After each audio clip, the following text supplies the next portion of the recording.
In this video, I will be showing you how to change the color of something in a picture on Canva. Let's get started.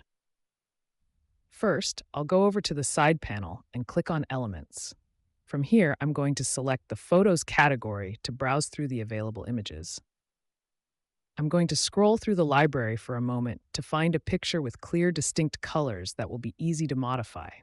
There are plenty of options here, but I'm looking for a specific graphic style. Once I find the right one, in this case, a waving flag, I'll click it to add it to my page.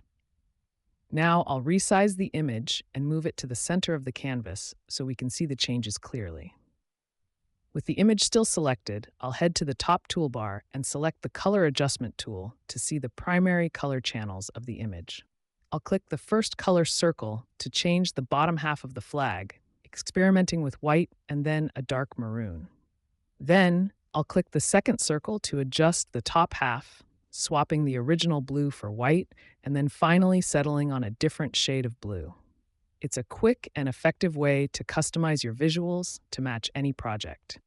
And that's how you can change the colors of a picture in Canva. Thanks for watching.